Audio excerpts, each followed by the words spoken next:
Hey there, this is Marissa Streit. I am the CEO of PragerU, and you are about to listen to a special edition of Fireside Chat with Dennis Prager.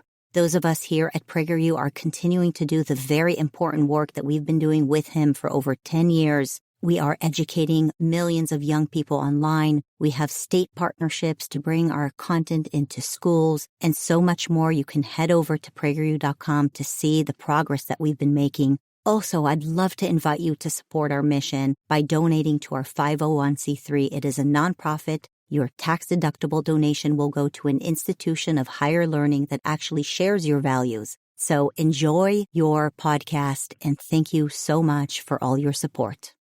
Hi, everybody. Welcome to Fireside Chat number 308.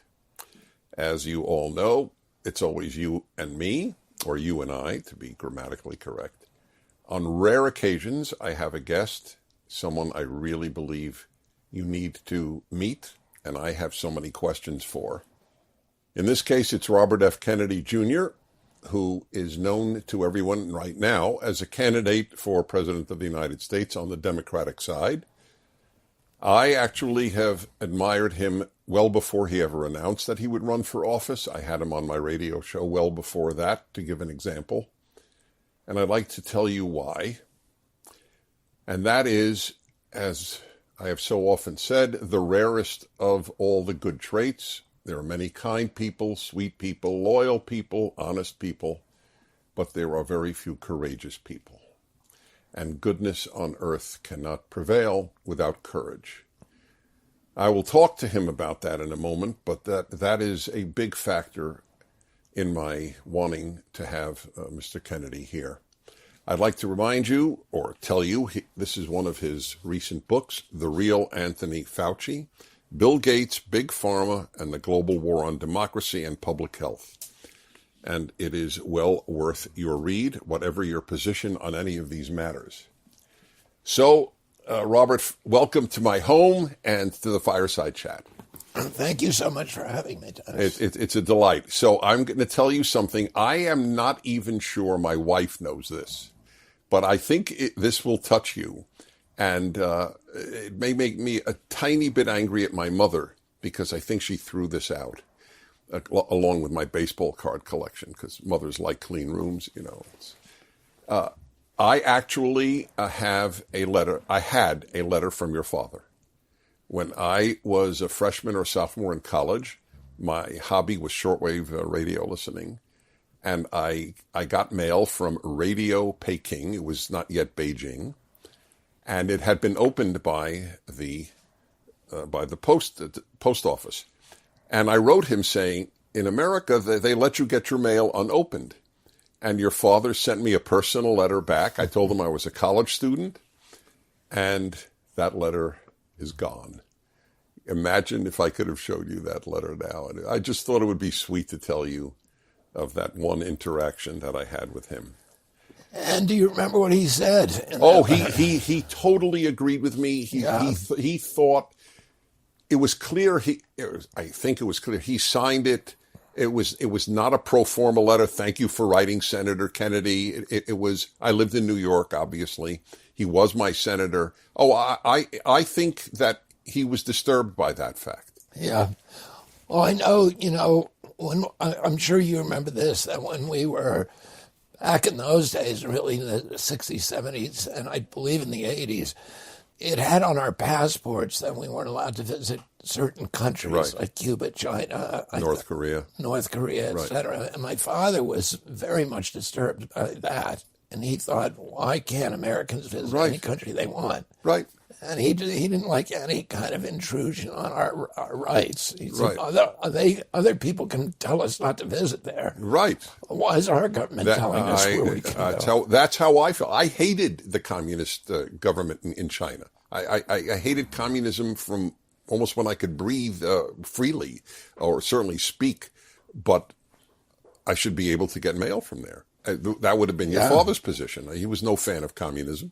Right. He was a fan of freedom. He also thought we should be able to hear whatever the communists wanted us to hear. Yes, exactly. Because that our system ought to be able to triumph in the marketplace of ideas And if we couldn't win the argument in the marketplace of ideas, then, Right. Then the travel bans will be useless. Yeah. That's exactly right. So I just thought I'd share that with you. So I want to talk to you about you for a moment because of the courage issue. And this is not to heap praise upon you. It's because I'm actually deeply interested. Are people, this is one of my questions about life, are people born with courage or do they yearn to develop it? How would you answer that for you? I don't know. I don't really think about it in those terms. I just, at one point in my life, I decided, really, I made a conscious decision that I was just going to do the next right thing, whatever happened, and that was important to me, and so, I feel like I feel like I have a very fortunate life. I have, there's a lot of things a lot of difficulties, but I've encountered because of some of the choices that I've made, and a lot of friendships I've lost, a lot of opportunities that I've lost. But, I feel very privileged. I was raised in a milieu where we believed that all of my brothers and sisters and cousins believed that our lives would be consumed in some, great controversy, and that it would be a great privilege for us if we could, to have an effective role in it. And so I don't feel like, the sacrifices that I've made I feel like everything, that I've lived a lucky life. Well, your answer doesn't surprise me. A lot of people who do remarkable things don't think they're remarkable. But let me just say, it's pretty obvious that the positions you have taken, for which you were best known prior to your running for office, now you're known for many positions, were with regard to vaccines, and particularly with vaccines and the potential relationship, childhood vaccines and autism.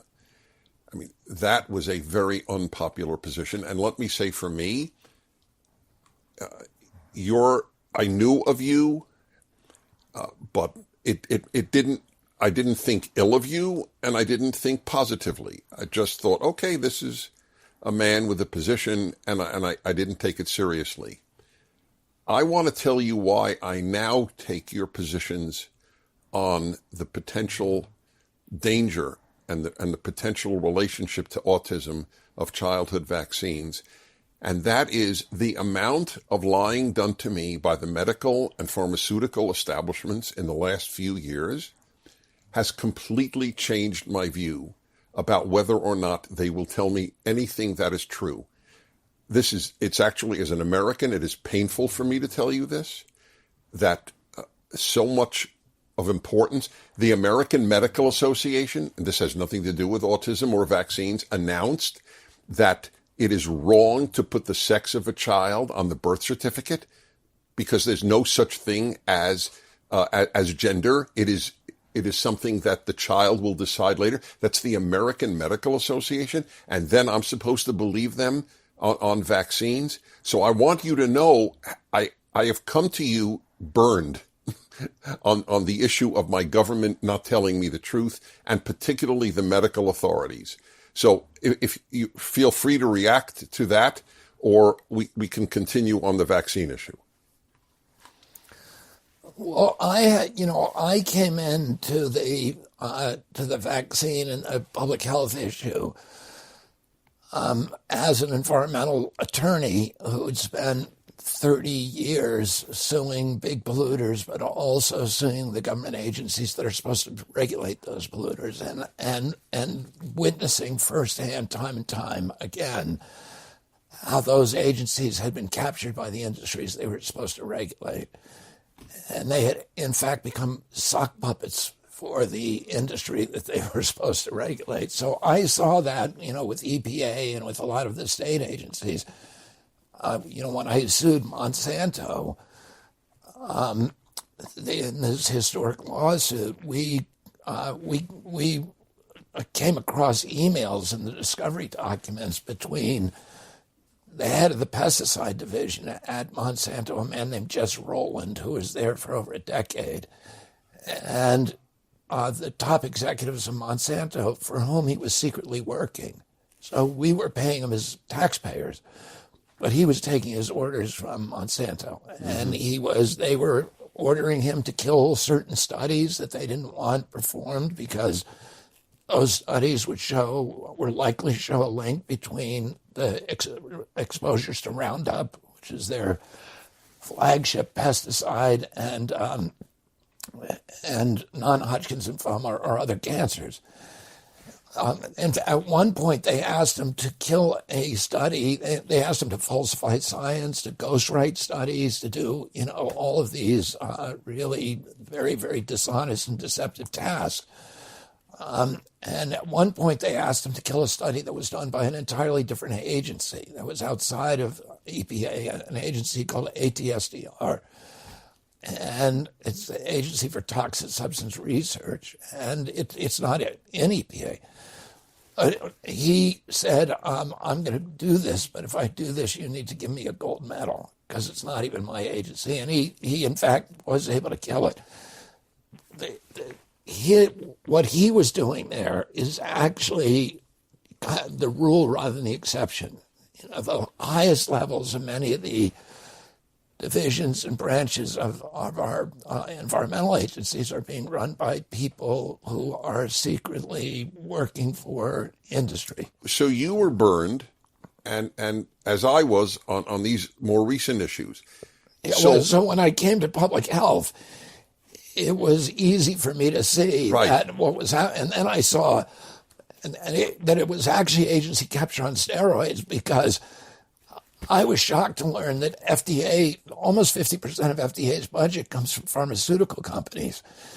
And, I was dumbfounded because as bad as EPA is, if it was getting half of its money from the coal industry, it would be a lot worse. So, this is like agency capture on steroids. And then NIH has this relationship there was this act passed called the Bayh-Dole Act back in 1984 that allows not only the agency, NIH, a $42 billion budget, and it uses that budget now. It used to do science, a lot of science. Now it basically, a lot of what it does is developing new drugs for the pharmaceutical industry, which it gives to them essentially for free in many cases. And it is just it's a terrible arrangement. But what the Bayh-Dole Act said is that if you are a scientist who works for NIH and you work on developing a new drug, that you can get margin rights for the patent. So you can collect royalties on that drug for the rest of your life, and your children can, as long as that product's on the market, you're going to get royalties. Oh, NIH itself gets royalties. They can take about half of the royalties on something like the Moderna vaccine. They own half of the royalties, so they'll get billions and billions of dollars. Not only that, but there's 6 individuals who work for NIH who were Anthony Fauci's deputies, who each got margin rights for the patent, so they own royalties. So I looked at this and say, this is pretty astonishing, because these are the regulators that are supposed to be looking for problems with these drugs before they give them to us to protect us. But, they know that their mortgage, they're going to pay their mortgage if this drug does well. They're going to pay for their boat. They're going to pay for their children's education. They're going to pay for their alimony or whatever. And as long as that drug is being sold to people, they can make a profit. So the last thing they want to do is find problems with it. And the mercantile, potential of that is inherent in that kind of, conflict has completely overwhelmed the regulatory function of these agencies. Right. So that leads me then to a related question that I don't know what you'll say to. This I knew, and I knew thanks to you. but I don't know what you'll say to this. So that explains the moral corruption in the FDA and the NIH and the pharmaceutical companies, namely money. How do you explain the New York Times and the Washington Post? Are they getting money from Big Pharma? Why are they so angry at you for alleging the possibility of a relationship between autism or other problems and vaccines? That is, I would say that's a complex question. And part of it, I think, is the dynamic that the pharmaceutical industry is one of the biggest advertisers now. I think it was on $9.6 billion in advertising. We're the only country in the world, other than New Zealand, that allows pharmaceutical companies to advertise medical products directly to the consumer. It's unthinkable in most other countries. And Europeans, when they come over here and see the pharmaceutical ads on TV, are, generally express astonishment. Right, so that's why I specifically avoided TV. Is that true for the New York Times and Washington Post? Well, yeah, they do get pharmaceutical advertising as well. But I think it's more complex than that. And, it's interesting to me because I talked to a lot of the reporters, and the reporters themselves would deny that there's any kind of censorship or any kind of editorial, prodding, and they will say, well, we're accepting the science, and the science is what CDC says it is. And I say to them, the science is not what CDC tells you. That's a logical fallacy because it's an appeal to authority. And that doesn't get you to the truth. But they're so journalists at its best is supposed to be a search for existential truths, like every profession really. But journalism specifically are supposed to be the guardians of our civil rights. They're supposed to be speaking truth to power, large aggregations of power, wherever it is. Journalists are supposed to maintain a posture of fierce skepticism toward government officials. And what's happened to journalism in the last couple of years in this country is really extraordinary, because they're now doing the opposite. They have become propagandists for the government. Now, why is that happening? I think it's a very, very complex dynamic because you can't just say they're being bought off by pharmaceutical companies. That's why I asked it. That's right. There are other things happening too. And some part of that dynamic is a lot of influence by the intelligence agencies throughout the press. And, we've done a lot of research and exposés on that, and traditionally, historically, the CIA ran a program called Operation Mockingbird, which in 1973, Operation Mockingbird actually, I think Carl Bernstein published a piece for Rolling Stone that year, which came out of the Church Committee hearings and the House Select Assassination Committee hearings. There was a lot of information about the CIA's activities suddenly available to the American public. And that article showed that there were 400 leading reporters and editors in our, the most auspicious newspapers and television stations in our country who are actually secretly working who had signed state security agreements with the CIA. And were working for the CIA and were propagandizing the American people, which was illegal at that time. And the CIA at that time said, okay, we're going to stop doing that in the American press. We're going to still do it abroad. And the CIA is the largest funder today of journalism around the world, mainly funded through USAID. They spend about $10 billion a year funding journalism around the world. But in 2016, President Obama there are two things happened. One, the Patriot Act, and then in 2016, President Obama issued an executive order that allowed the CIA to begin propagandizing Americans again. And we saw at that time... I want to get that clear. President Obama, signed a bill? No, it was an executive order that what exactly? In 2016, it allowed the CIA to begin propagandizing the American public. See, it was when the CIA was created in 1947. It was illegal for them to propagandize Americans. They were allowed to propagandize people in other countries, and that was part of their function, and that was being done through, Radio Free Europe and through a lot of other organs. And, ultimately the CIA took over USAID, and the USAID's one of its principal functions is propagandizing abroad, controlling journalism and promoting U.S. interests abroad and U.S. foreign policy priorities. But they're not supposed to be doing it here in the United States. But in 2016, President Obama changed that rule, and we started seeing then press organs become overt kind of propaganda vessels for CIA. And, specifically, there are a number of journals that very, very much evidently, started pushing CIA propaganda tropes.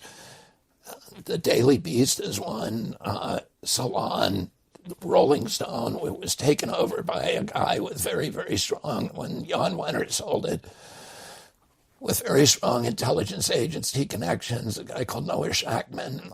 John Avalon, who is running Daily Beast, has strong intelligence agency connections. And then, but also journals like the Scientific American and National Geographic. They're as woke as you can get today. And I don't know why, but anyway, there are a number of things that are happening. By the way, you didn't include the Washington Post and New York Times in your list. I would say, but I don't know enough. I can't tell you that, how it's happening, because of course it's obscure, but I think it's pretty clear that most journalists will tell you that the Washington Post is essentially an asset of the CIA, and the New York Times is a State Department asset. So the point is that for whatever reason, and it's probably a conspiracy of different reasons or a confluence of different reasons, they tend to promote official orthodoxies right now rather than challenging them. And we saw during the Iraq War, Judith Miller, who clearly is an intelligence agency asset, promoted the Iraq War, was very, very dishonest about it, and the New York Times subsequently had to apologize for it publicly. But they did the same thing with the Ukraine war, and nobody's apologizing now. But it's the same. Well, we'll get to that later. I want to understand, though. I don't understand exactly the connection between the CIA and vaccines. I understand the CIA and war, the CIA and elections. I don't understand what on God's earth the CIA cares about vaccines. The CIA's first project when it was created was Operation Paperclip. So that was the first mission that it was given. Operation Paperclip was the operation of establishing rat lines or Nazi war criminals and Japanese war criminals who had scientific information. So they were bringing over missile scientists and bioweapon scientists and chemical weapons scientists from Germany. A lot of them were people who were convicted of war crimes or who were wanted for war crimes, and they gave them new identities, and they brought them over here in exchange for handing their information to the CIA. They were given new identities, and they were given immunity from their war crimes tribunals.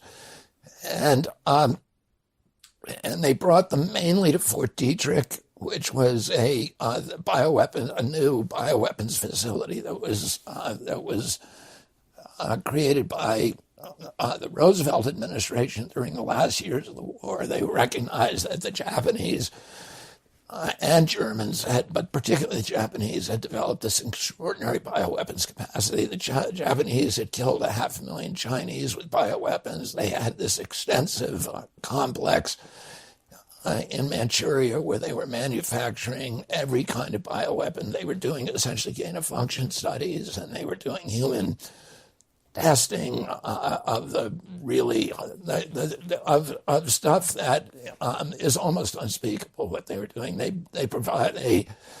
perform live vivisections on 3,000 people, like the Nazis did, but nobody knows about it. Yeah, so the CIA's first mission was to get those guys, those scientists, and bring them to the United States and put them to work at Fort Detrick. When you're doing bioweapons research, every bioweapon requires a vaccine. Bioweapons research and vaccine research are the same. They're always identical because there's always blowback with bioweapons. Unlike other weapons, unlike even chemical weapons, you don't get blowback if the wind is in the right direction. But with bioweapons, there's always blowback because if you infect your opponents, your adversaries, that infection is going to spread to your troops. So you need to have the offensive capacity to use a bioweapon includes a vaccine that will immunize your own troops. And so every bioweapons project is always a vaccine project. And I'll just briefly tell you what happened. Because of the CIA program, which they did with the Army and the Navy at Fort Detrick, they developed an extraordinary bioweapons capacity in our country by 1969 that they said they bragged had nuclear equivalency. So they had weapons that could kill more people than nuclear weapons at a lower cost. The cost, in fact, they estimated in one of their papers was 29 cents per death. And then suddenly, shockingly, Richard Nixon in 1969 went to Fort Detrick and declared the end of the bioweapons program. Unilaterally, we were going to dismantle our bioweapons program. And he shocked everybody by doing that. And he did it because it was immoral. It was also it was like a poor man's nuclear bomb. Once you figured out how to create a bioweapon, once that knowledge was there, anybody could do it. And you could do it for a tiny fraction of the cost that you could develop a nuclear weapon. And at that time, there were, I think, 6 nations that had nuclear monopolies. And they said, why are we creating this, this potential that can be then spread across the world? And it didn't make any sense strategically. And Kissinger and Nixon saw that and said, these things are going to be used against us and they can be developed very cheaply. Why are we teaching people how to do it? So Nixon terminated the program in '69 and then got, over the next 4 years, I got most of the world to sign on to a bioweapons charter that banned bioweapons, made it a criminal offense. And then in 2000, but those, before they closed Fort Detrick, before they closed, the CIA went in and took samples of all the cultures and stored them in warehouses, mainly in New York, and continued illegally working with a big engineering firm called Battelle to develop bioweapons in violation of the bioweapons charter, but they did it very quietly. And then in 2001, there was an anthrax attack 1 week after 9/11. It was an anthrax attack on Congress. And the anthrax attack was against the 2 senators who were fighting the Patriot Act, who were the most vocal trying to stop the Patriot Act. The Patriot Act was a 342-page statute that they took off the shelf the day after 9/11 and then passed in the next 2 weeks. And it basically was just a direct assault on the Constitution.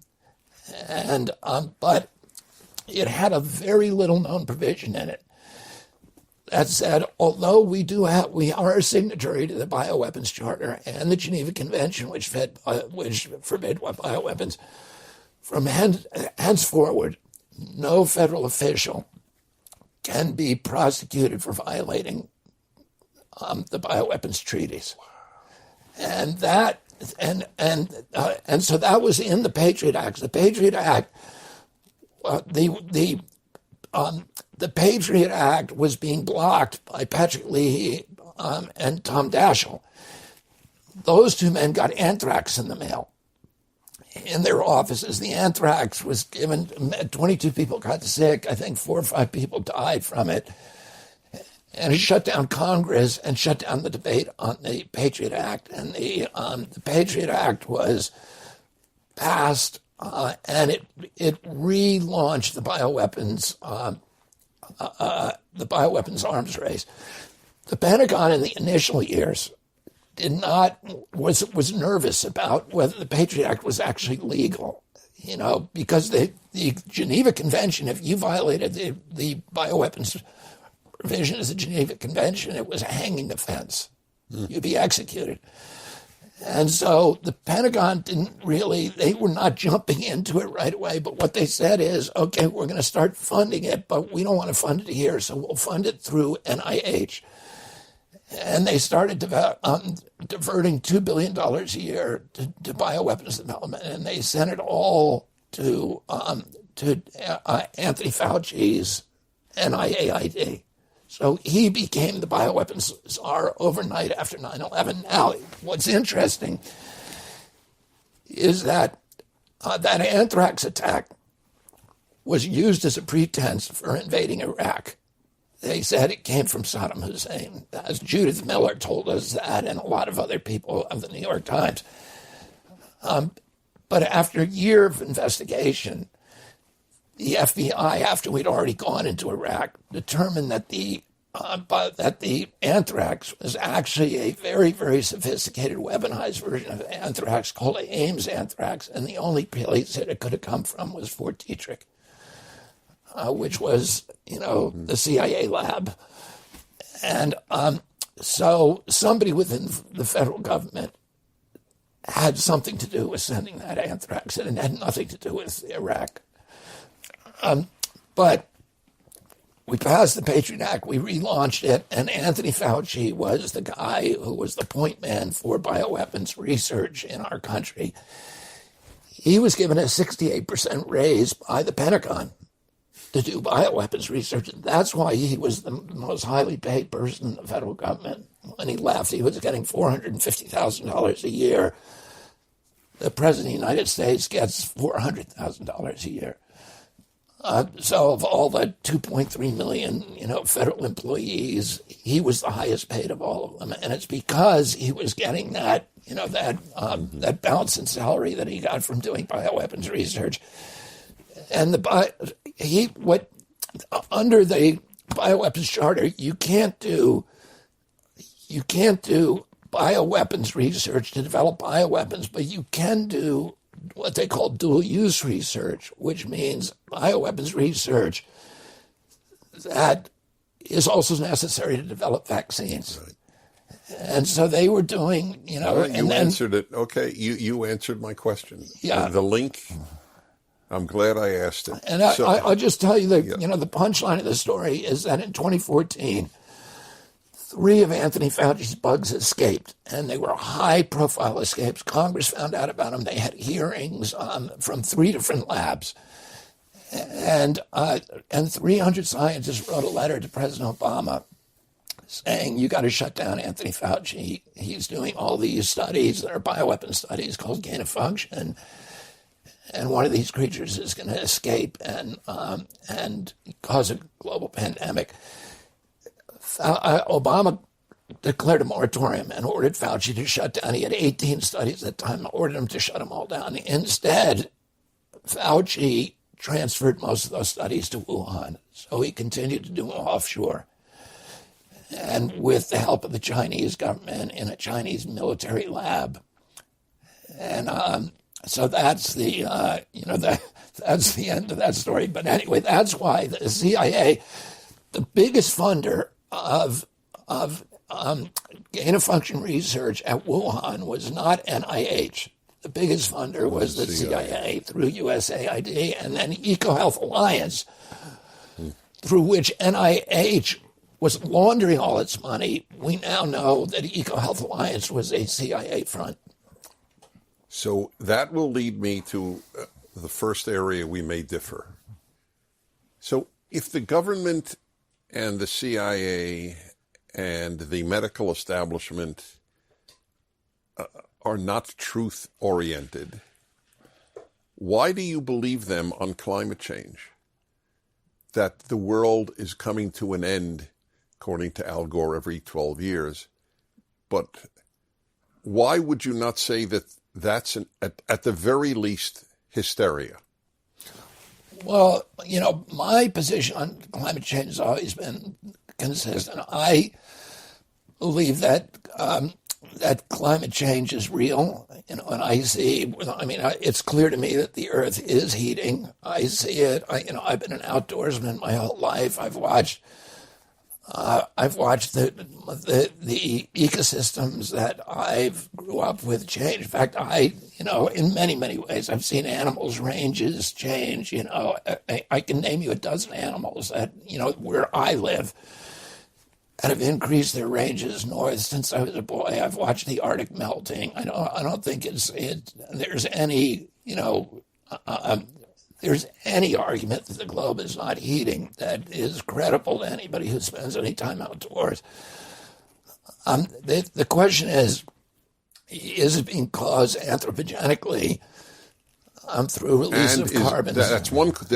The other question is it an existential? That means the threat to the existence of humankind. That's the claim. Well, no, but I don't know that that's, that's not a claim that I would make. And it's not a claim that, I think it threatens civilization, because I think the disruptions that, that are going to be caused by, for example, the Nile Delta flooding and, Bangladesh, there's billions and billions of people who are going to be displaced or harmed. You have the water supply, listen, I've been to Glacier National Park in Montana. There's no glaciers left. It was called Glacier National Park because there are hundreds of glaciers there. And 100 years ago, there's no glaciers. I've watched the snow, the snowpacks. I spent a lot of time in high altitude, and I've watched snowpacks retreat across the world. I've been to, in the Andes, the Rockies, the Himalayas, all over the world, and in Africa, the high peaks in Africa, you don't see it. And I've been to the Arctic and watched it melting. There's no, it's going to be catastrophic, and it could be. Depending on what happens with the ocean currents, it could be, beyond any kind of calamity that, that humanity certainly has ever experienced. But I don't, is it being caused by carbon? Or is there some natural sunspots that are causing it?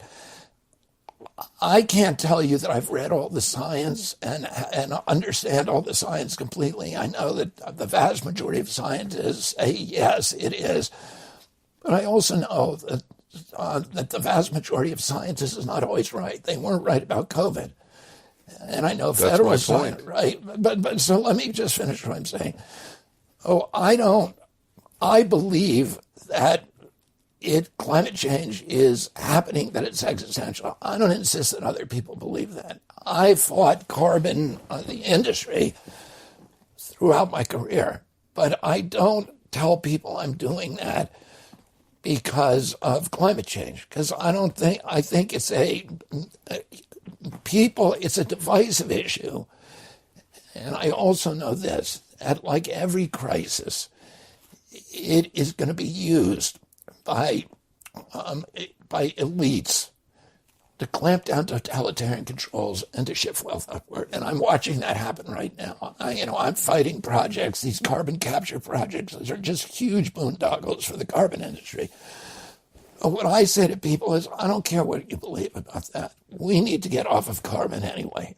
We need it, no matter what you feel, whether climate change is real or not, all the things that we need to do to reduce carbon are things that we ought to be doing anyway, because look at what coal is doing to Appalachia. We have cut down the coal industry. Peabody, Massey, Consul are blowing up, I think, 200 tons of ammonium nitrate explosive a week. It's a Hiroshima. It's the equivalent of a Hiroshima bomb a week in the Appalachian Mountains. We've blown up the 500 tallest peaks in the Appalachian. Are gone. They're gone. There's 1.4 million acres that are flattened. These are our Purple Mountains, Majesty. This the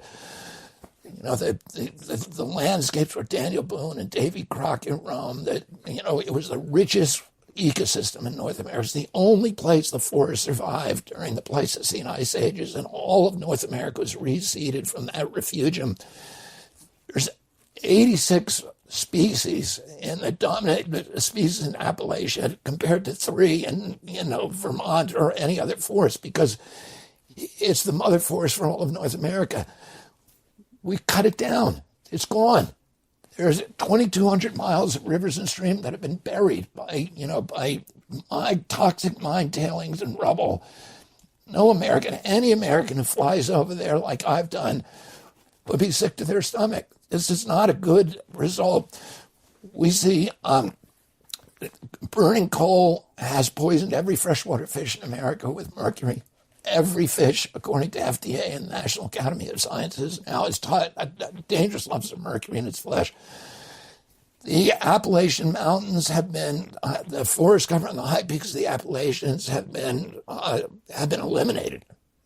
And from Georgia to northern Quebec, from acid rain. I grew up in the Adirondacks. 20% of the lakes in the Adirondacks are sterilized. No life in them because of acid rain. And I'm watching the coast now, the bivalve populations, the clam and oyster populations collapse all over the coast because of the acidification of the ocean. So we don't, and then that's from coal. So, if coal were forced to internalize those costs, nobody would buy it. It would be so expensive. Right now, they sell you coal and they say, look, it's only 11 cents a kilowatt hour. And compared to, 16 cents the average.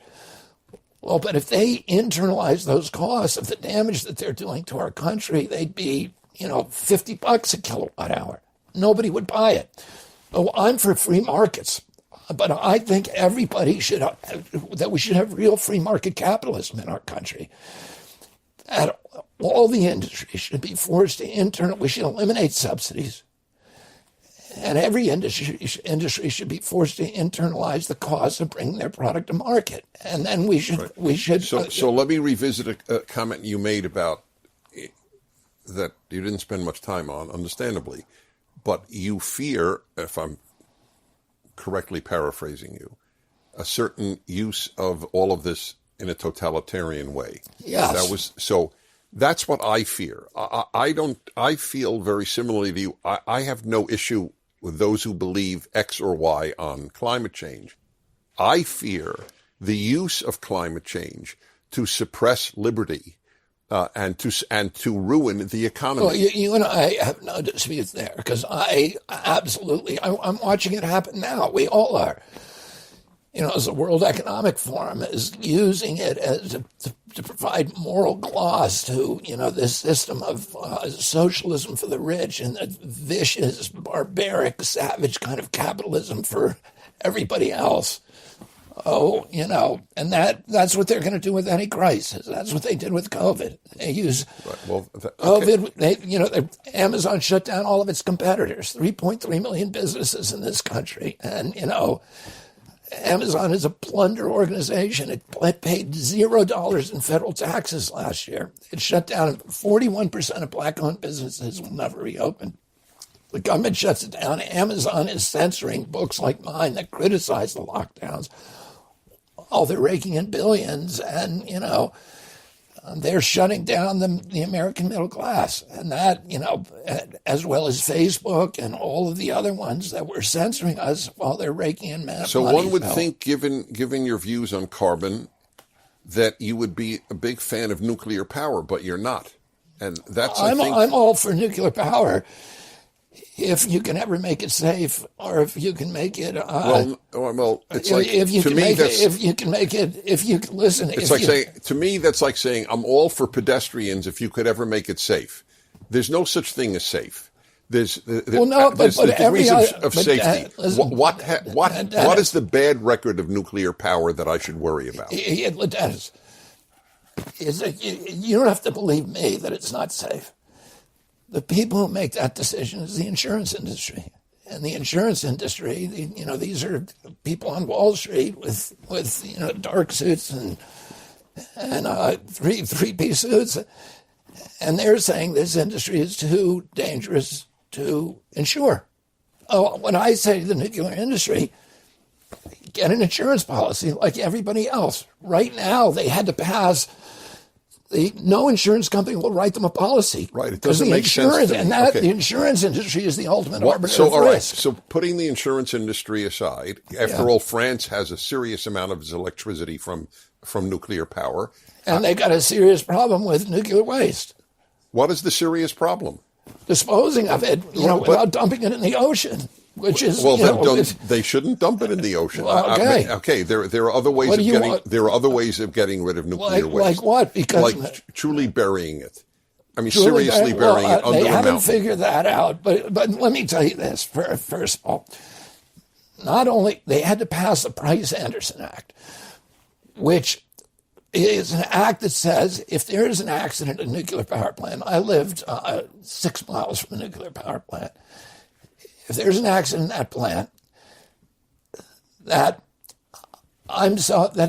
my insurance policy, my home insurance policy, does not insure me against that event. So I have to self-insure against their negligence. And that particular plant is leaking tritium into the Hudson River every day. So that's one thing. If they're safe, then get an insurance policy. Stop saying you're safe if you can't get an insurance policy. It's absurd. The insurance industry is the ultimate arbiter of risk.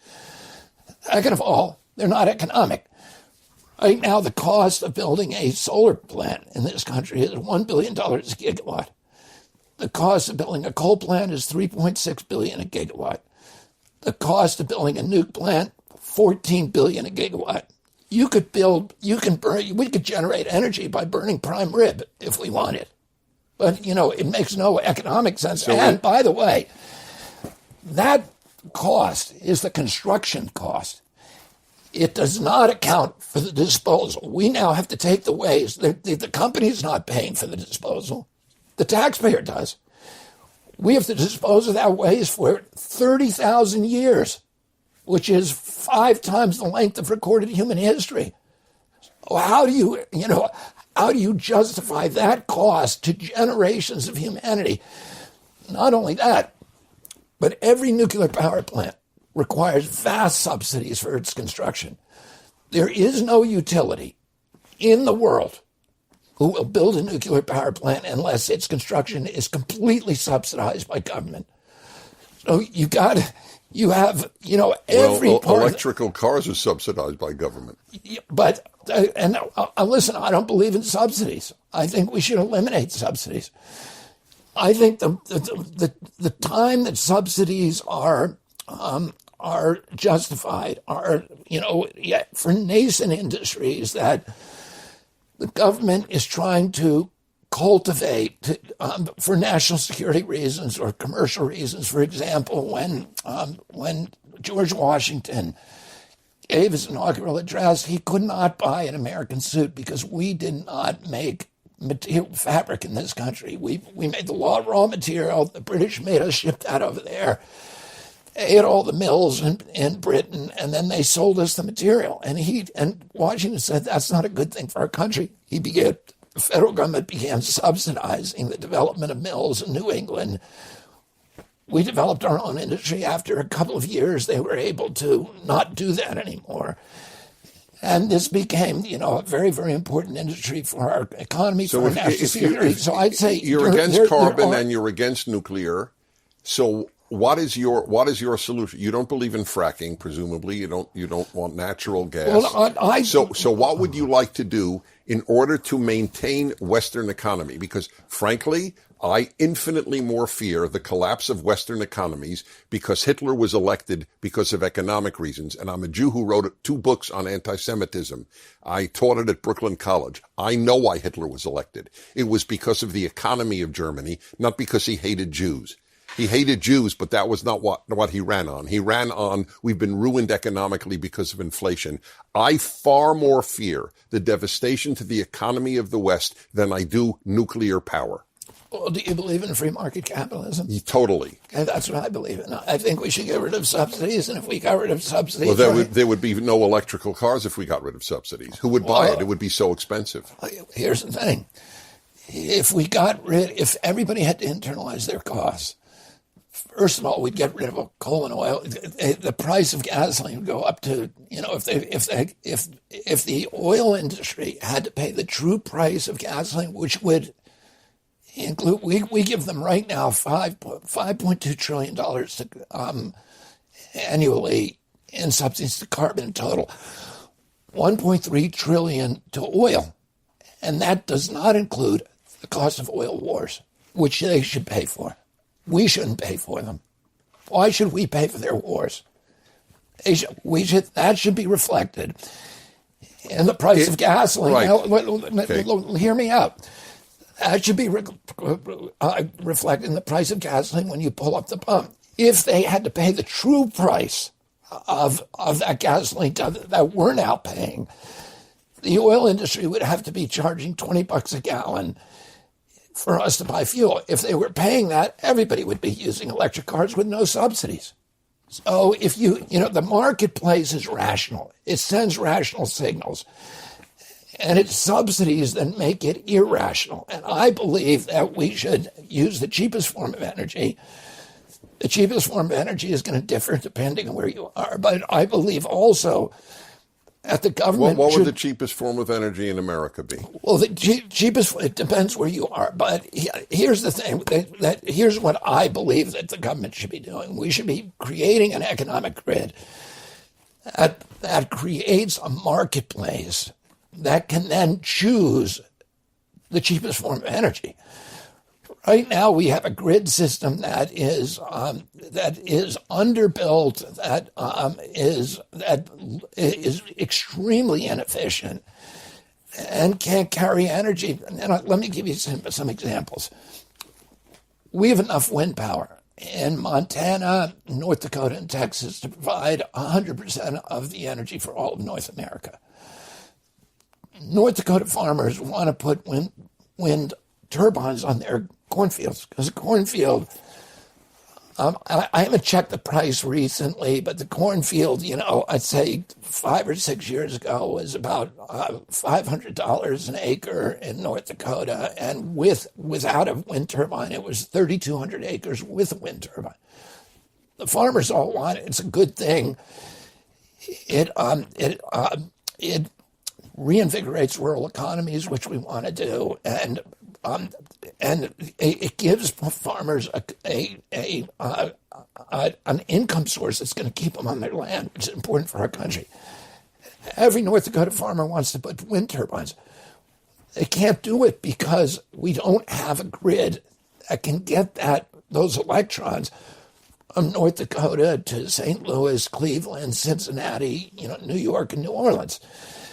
And that's what we should have. We should have a grid that will do that will turn every American into an energy entrepreneur, every home into a power plant, and that will feed our energy system based upon America's industrial genius and the huge abundance that we have of electrons in this country, and not on Saudi Arabian oil or Appalachian coal.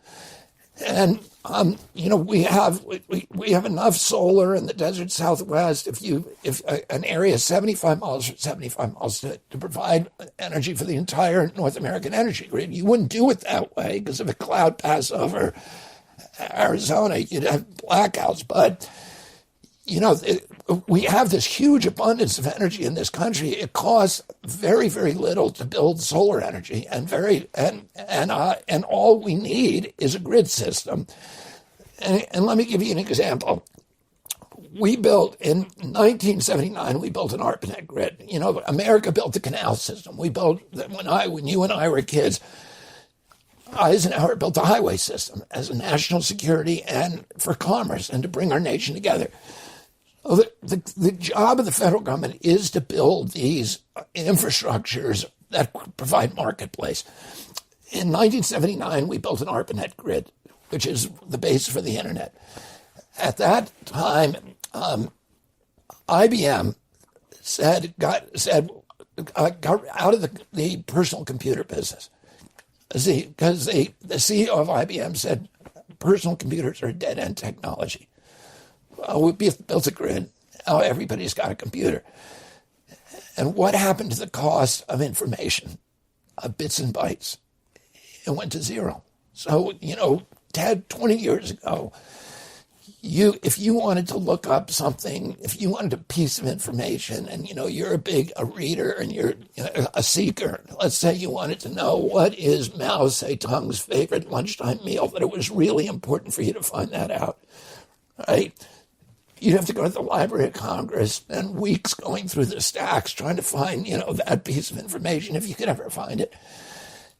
It would cost you thousands and thousands of dollars. Now you just punch it into your phone, and that answer pops up miraculously. Well, I know the answer. The wheat that he stole from peasants. Yeah. Well, so the cost of information of bits and bytes went to zero. Now, that's what's going to happen to electrons as soon as we build a grid for energy. In 1996, we built a grid for telecommunications. Bill Clinton told all the baby bells, you have to integrate your line. You can't deny access. The lowest cost provider, will prevail in the marketplace.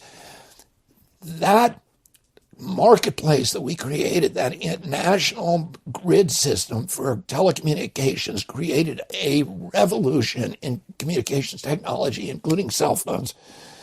The iPhones we have are the product of that construction, that grid. And what happened to the cost of telecommunications? It went to zero. So you and I remember if you wanted to call Europe, you had to pay $50 to do it. Now it's free.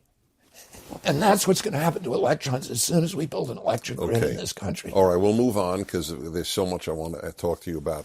So we could have a very long discussion, and I don't want to, only because of time factors, about Ukraine. But I just want to establish in a nutshell, do you believe that we should not have aided Ukraine at all? Do you believe in a little aid? I know you don't believe in the amount we have given.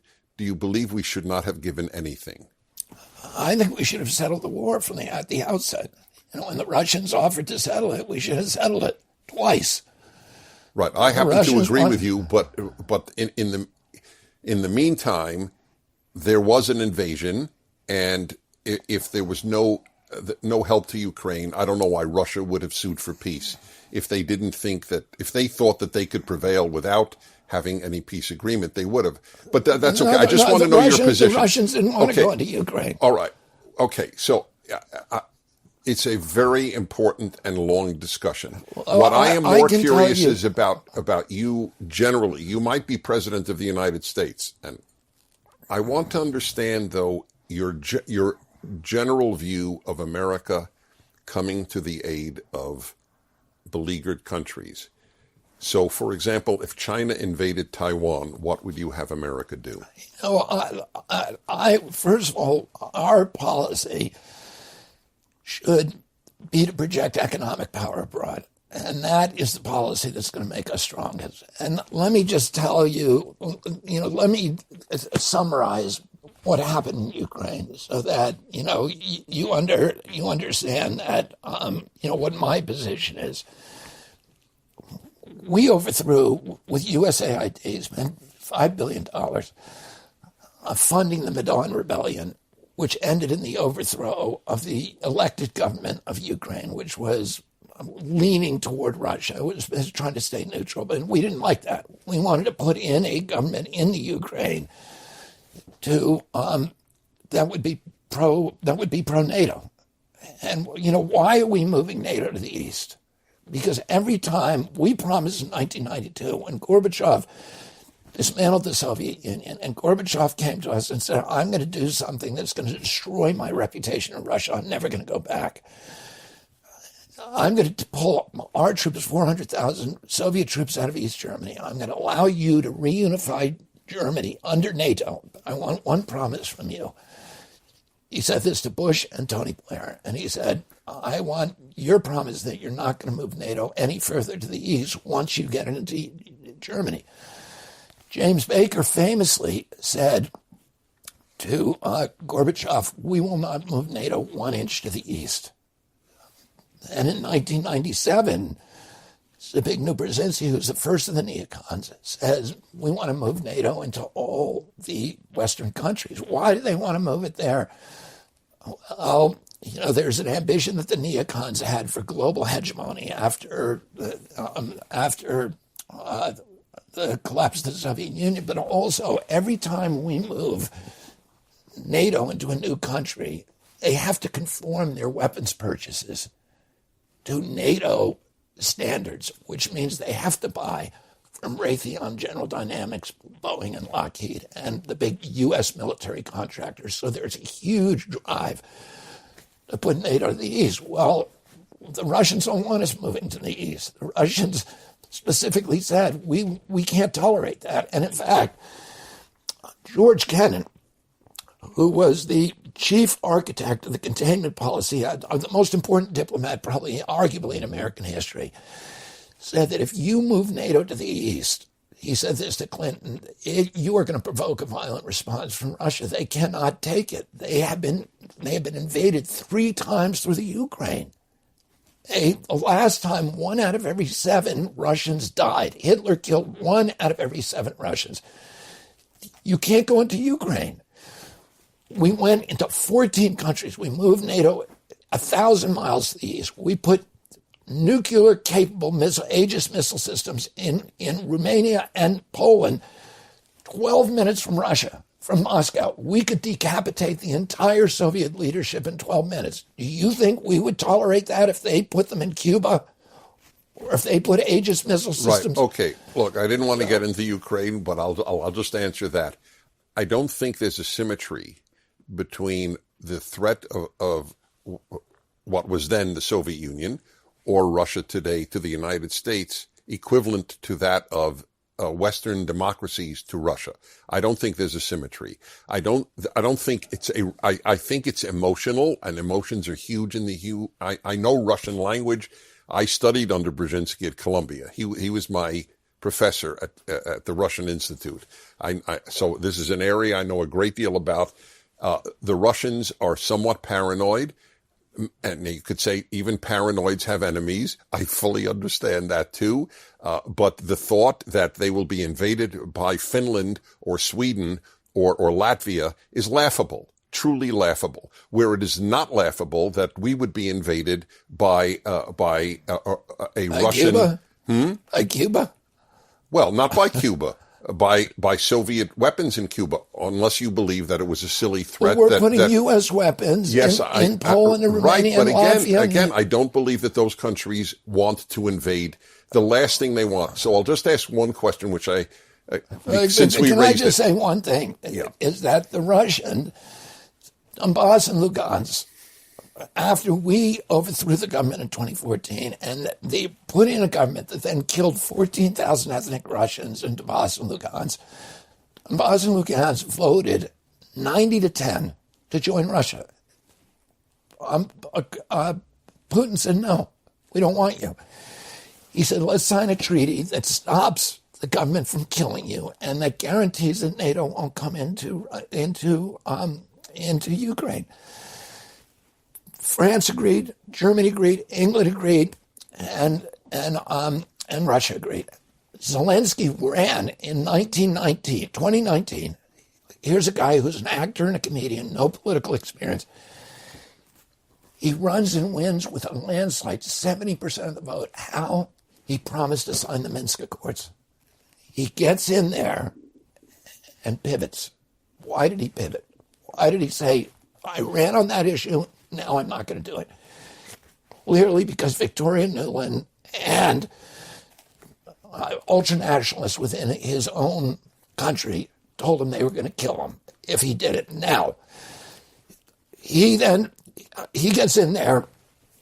The Russians say, okay, we're not going to let Ukraine, this new pro-U.S. government that the U.S. has put in Ukraine, come into Vladivostok and Crimea and take the port that is our only warm water port for 340 years. So they go into Crimea without killing one person because the Crimeans welcome them. Then the Russians said, let's sign a peace treaty. Let's sign the Minsk Accords in March of 2022. We already sabotaged it once. We won't help Zelensky get put together a peace treaty. So he goes to Turkey and Israel. Israel helps negotiate a peace treaty. Zelensky signs the peace treaty. And it's the same thing. It's the Minsk Accords too. Zelensky signs it, the Russians initial it, and Putin starts withdrawing all of his troops from Ukraine. What happens? Joe Biden sends Boris Johnson over there and tells him to tear up that agreement. Well, I looked this up and it's true. Yeah. So, okay. So that's why my concern is you and your views, not Ukraine right now. But since you got to Ukraine, just one quick question, although that's may not end up that quick. I've learned. I don't promise a quick answer. Is why, this is truly an open question. Why would Sweden and Finland, who have been neutral since the Cold War, since World War II, why have they decided to join NATO if Putin is not a great threat? There's lots of reasons why European countries join NATO. They get a huge advantage from us, and they come under huge U.S. pressure to join NATO. So, it's our ability to pressure Sweden strikes me, given their opposition to America during the entire Vietnam War and their neutrality in the Cold War. I'm a bit dubious about our ability to pressure Sweden. Yeah, well, there may be lots of reasons why. Sweden... Okay, anyway, all right. It's an open question. So I want to go back to Taiwan. You're running for president, so we need to know, the world needs to know, would you help Taiwan militarily if China invaded them? I would never answer that question. And no serious candidate for the presidency will ever answer that question. Our official policy on that question is strategic ambiguity. And that is the policy of any serious candidate who's running for president. So you won't say no and you won't say yes. Okay, that's fine. But you won't say no. Exactly. Right. Okay. All right. And same with Israel? What about Iran attacks Israel and Hamas and Hezbollah and all of the surrounding nations of Israel. We have strategic obligations to Israel that I would defend fiercely. I think the existence of Israel has to be one of the most important strategic priorities of the United States. And it has been since my uncle was president, and I would continue that policy. It's the only democracy in the Mideast. It's our most important strategic ally in the Mideast. And we have guaranteed Israel's borders. And we get a lot from that relationship. And, my position is that that the United States and Israel are bound together. Okay. And that we need to. So I Googled, you'll get a kick out of this. In preparing for this, I Googled weird positions of Robert F. Kennedy Jr. I wanted to see what those... That's got to be a long one. That's longer than that Well, book. yeah. No, actually, no matter how much I did, I got 4 to your credit. And by the way, I could answer them on your behalf. That's the irony. I have to say, if this is what they have to paint you as a conspiratorial nut, they don't have much. So we'll begin. Your comments number one, the comments on bioweapons and disproportionately not affecting Chinese and Ashkenazi Jews. And listen, I'm a very committed Jew. I was on the board of the Holocaust Museum. My life has been devoted in many ways. The most popular English language introduction to Judaism. I mean, this matters to me. That was not anti-Semitic. And Shmuley Boteach, Rabbi Boteach, defended you, and he's gung-ho on Jewish issues. They're his life. You were smeared, in my opinion, on those comments. Why don't you explain briefly what you said? Yeah, I was talking about, first of all, it was a private conversation. The only reason I say that is because it's a study I probably would not have, it was a curiosity, and it was a study that I probably would not have referred to in a public setting because of the, potential that people would, there are hostile people there. There's a huge rise in anti-Semitism right now, and anybody, who can latch on to something they can turn into a blood libel will do that. So it's not something that I would have talked about in a public setting. But it was, all I was referring to, I was talking about the development of ethnic bioweapons, which is a strong priority for the U.S. military and intelligence agencies, and for China, Russia, Iran, other places in the world. And ethnic bioweapons are weapons that can be targeted to impact an ethnic group, and they're the perfect bioweapon according to military strategy. Because it doesn't affect your own. Yeah, so it's the only one you don't need a vaccine for. So if it kills people of certain genetic, it can't blow back on I'm you. just curious. Now, what I had said in that context, I said, even COVID-19 impact, you can develop ethnic bioweapons, and even COVID-19 had a disproportionate impact on certain ethnicities, according to an NIH-funded study in 2021. NIH. What is that study? That's all I was curious. I cited that study, and it. Do you remember the name? I can't remember the author, but it's easy, and in fact, it's on our website. There were a bunch of studies, and the study said that the study was not an epidemiological or observational study, and so we can't say that COVID-19 hurt certain groups and not others. You can't say that. But what that study said is that the docking site on the furin cleave was perfectly suited to the ACE2 receptors of people of African descent and people of Caucasian descent, and was much less compatible with. And that wasn't deliberate. No. There was never. That's right. That's important to know. Yeah, there was. And you didn't claim it was deliberate. No, I never claimed it was deliberate. But I was just describing a study that is out there.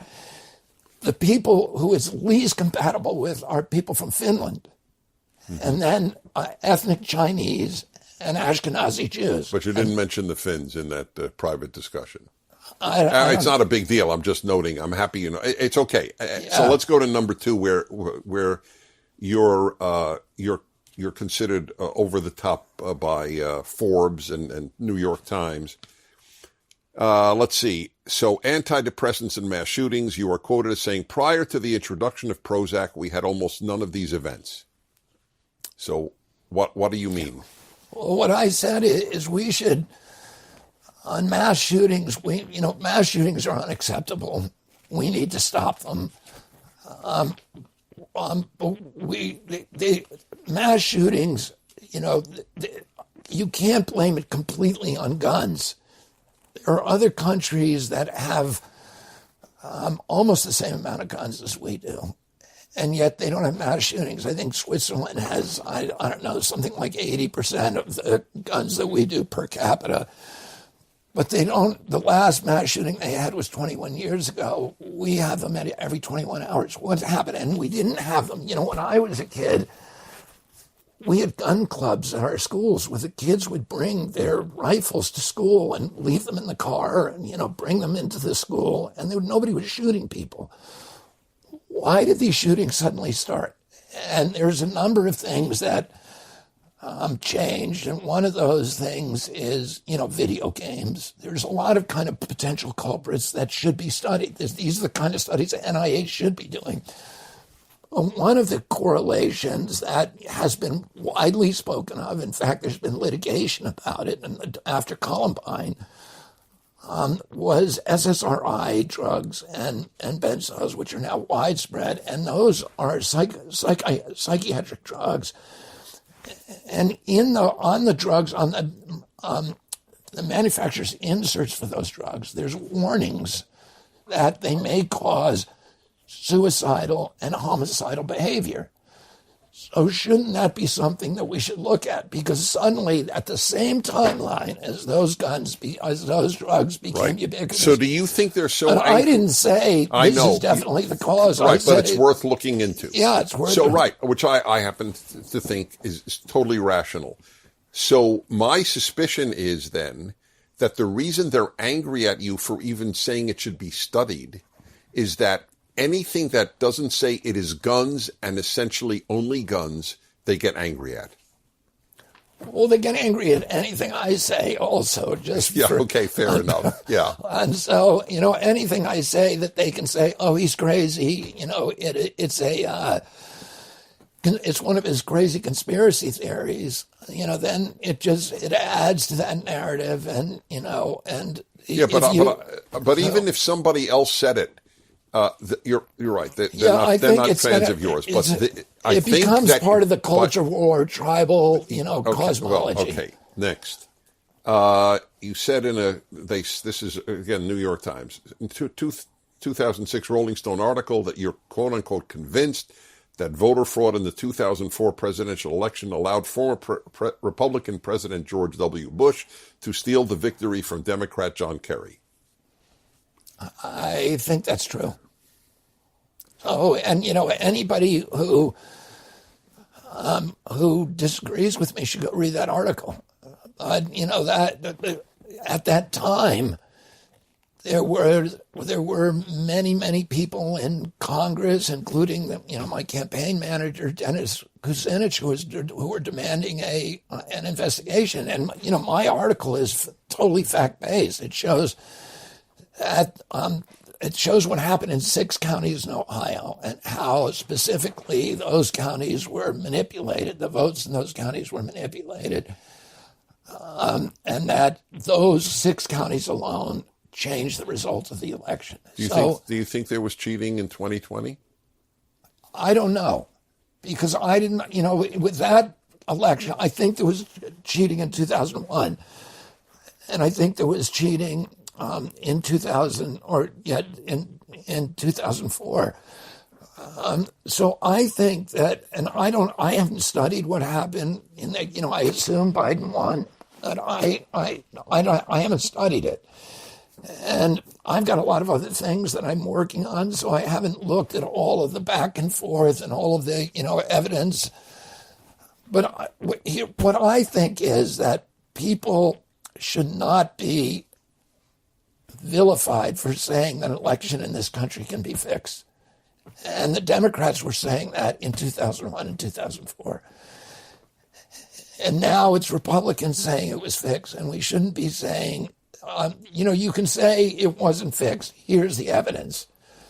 And I don't think you should say that people are unpatriotic because it's an honorable position. Okay, that's fair. And by the way, what I would say is let's stop talking about, let's stop litigating the history. Let's fix the election system so everybody agrees it can't be fixed. Which raises another quickie for you. Do you characterize January 6th as an insurrection? Is that a word you would use? I don't know. I've seen all kinds of, sort of contrary evidence, and I have not again drilled down on it. I think there were parts of it that looked like that people were trying to break into the Capitol and commit crimes. But that's not the same as an insurrection. Well, yeah, and I'm against the word. I'm not. And I'm I don't not know, for what they did. Were they trying to overthrow the election or and whatever? for the government, which is what insurrection is about. Or overthrow the government. I can tell you this: that I'm worried about our democracy, and I'm worried. I'm worried that the White House is using is censoring information. It's censoring criticism of the president, and that is an assault on our democracy that we should be at least equally worried about. At least Equally worried about. So when I try to stay away from a lot of the sort of culture war issues that inflame people, and I'm trying to focus in my life. Well, okay. In light of that, so let me tell you, I am inflamed. Don't you have any other weird things? Oh, yeah, I do. Yeah. Okay. So there were two other weird things. I don't want to take too much time with it. They claim it's weird that you said that the CIA was involved in the assassination of your uncle, President John F. Kennedy. Yeah. Well, the House Select Committee on Assassination, the Warren Commission, of course, said that Lee Harvey Oswald acted alone, which I don't think anybody in this country seriously believes. I mean, anybody who looks at the evidence seriously. The House Select Assassination Committee did a much more thorough job than the Warren Commission in 1979, so 15 years after the Warren Commission. They had a lot more witnesses. They had a lot more documents to look at, and they came to the conclusion that my uncle was killed by a conspiracy. Senator Schweitzer, who was, the initial head of that, stated that the CIA was involved in the death of John Kennedy. And most of the people I've talked to, the staff of that committee, and most of the people on that staff also believe that the CIA was part of that conspiracy. I thought this was crazy till a few years ago. I admit it. Yeah. I don't think it's crazy any longer. Too much is. And by the way, there's one on your behalf. There's one unassailable challenge to those who consider this crazy. Why don't you release the report? Yeah. Why is there so much that is still hidden from the American people 70 years later, or whatever it is, 60 years later? Yeah, 60 and years I mean, later. even the New York Times, made these incredible concessions recently, acknowledging that Lee Harvey Oswald was a CIA asset.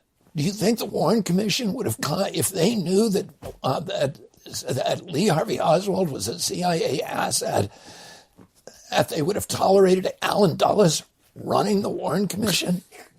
But also this recent revelation by the Secret Serviceman Landis about the magic bullet. Right. Even the CIA, even the New York Times, which has been the bulwark of the orthodoxy, the Warren Commission orthodoxy, has said, okay, maybe maybe John Kennedy was killed by a conspiracy after all. So this after 60 years of denying calling people like me. The final weird position, quote unquote, I can find. Gun ownership in Switzerland is similar to the United States. U.S. civilians possess an average. So they say you've said that. And they counter, U.S. civilians possess an average of 120.5 firearms per 100 people, the highest per capita rate in the world, compared to 27.6 in Switzerland, according to the Small Arms Survey in Switzerland. Yeah, well, I was wrong about that. Okay, fair enough. That's easily answered then. Okay, so one last arena.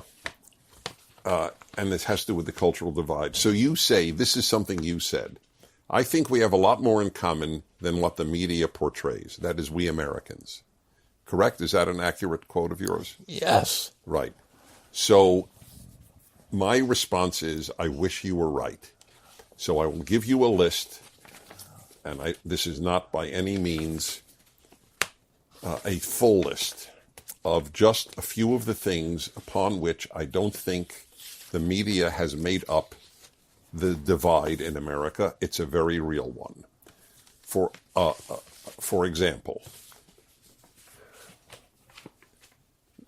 a substantial number of Americans thinks that it is okay for a man who says he is a woman to compete in women's sports. I don't see how you can bridge that divide. The divide is, the word existential doesn't apply, but it's that large. If you think it's fair for a man who says he's a woman to compete in women's sports, we don't have much in common. It's not the New York Times manufacturing. New York Times agrees with you that men can compete in women's sports, but they didn't manufacture it. Are you attributing that view to me now? No, not in the least. Yeah, I attribute to you the view that we have a lot more in common, and I'm going to give you position after position to show you the divide is very real. It's not. It may have been manufactured by the media in that there are many Americans who believe that crazy things like men can compete with women if they say they're women. But the divide is real. Yeah, no, I know. I understand there's a lot of these, what I would call culture war issues that I don't think go kind of to the heart of who we are. And by the way, I have always said that, men should, if you're born biological man, you shouldn't be allowed to compete in any consequential sports. I mean, if it's an intramural sports or whatever. But if there's, I have a niece. First of all, my uncle Ted Kennedy created Title IX and fought for it and passed it, which for a long fought, finally gave women the opportunity to have equal recognition. But it's been expanded to gender identity from just sex. What I'm saying, my uncle passed it to give women, yes, a fair. Yes. I have a niece who now who worked her whole life to play, and she got a full scholarship at BC for softball. And when she was growing up, she's Cheryl's niece, but I've known her since she was a 7-year-old girl. And she didn't come on ski vacations with us. She didn't come on summer vacations to the Cape because she was doing softball with the intention. And one day she could pay for her college through that scholarship. And it would be, to me, absolutely criminal if a boy could walk off a baseball field and go onto her field and take her spot. Right. Okay. It doesn't make any sense. But here's what you don't need to go through that whole list. Okay. I know there's a lot of things that. Right. And those are all exploited by, I'd say, the elites in our country. And it's the jangling the keys. Look over here. There's somebody bad using your restroom. There's somebody, who doesn't want you to own a gun. There's somebody, who differs with you on the month that abortion should take place or whatever.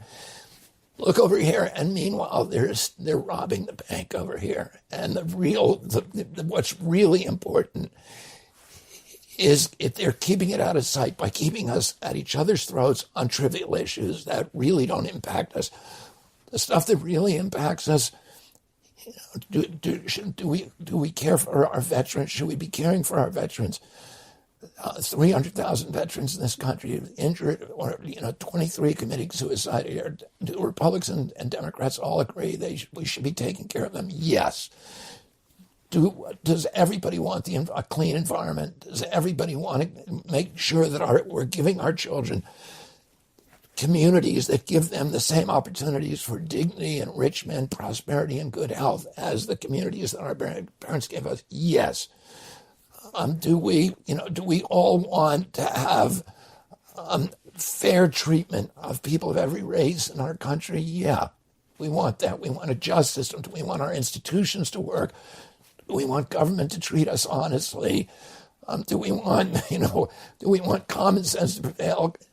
people agree on those things, and then they disagree at the fringes, and that is what those disagreements are inflated, they're exploited, they're amplified by people who do not want us to get together. Because when the king and queen look over the trellis of their castle and they see all of their subjects fighting each other, they go back and they pop champagne corks and celebrate.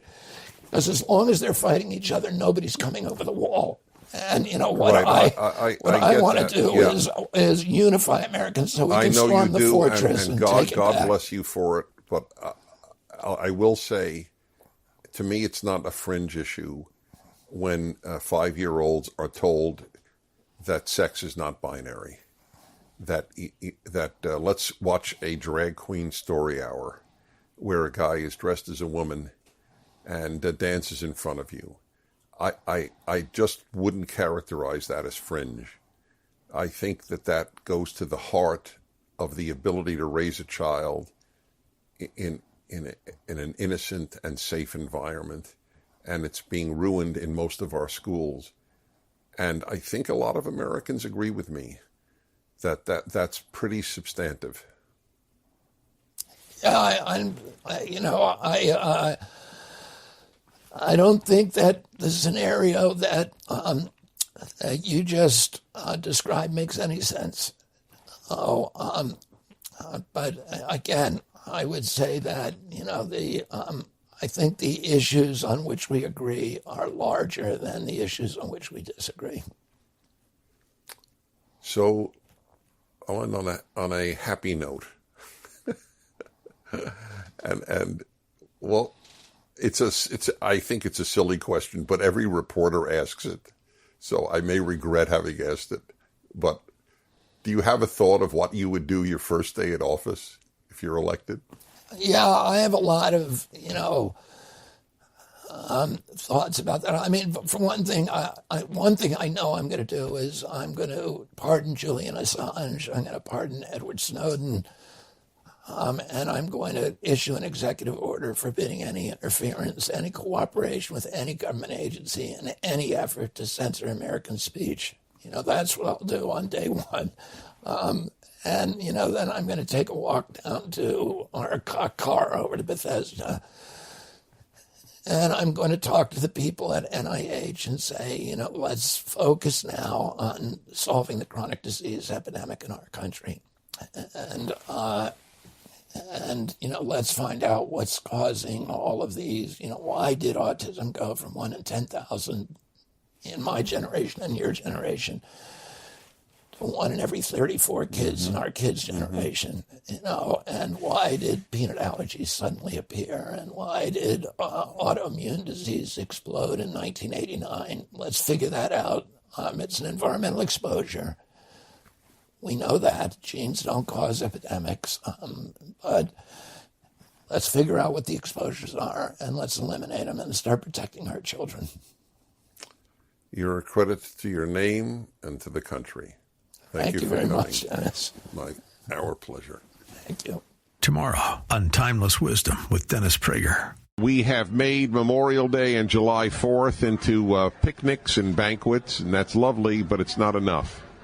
And I would ask all of you listening anywhere to just take a minute of silence today if you're having a picnic or a barbecue and think about the people who died, almost all of them very young, for the cause of keeping a free America and keeping a better world. Remember, a lot of Americans have died for others. I always make that point. Join us tomorrow to hear more on Timeless Wisdom with Dennis Prager. This has been Timeless Wisdom with Dennis Prager. Visit DennisPrager.com for thousands of hours of Dennis's lectures, courses, and classic radio programs, and to purchase Dennis Prager's Rational Bibles.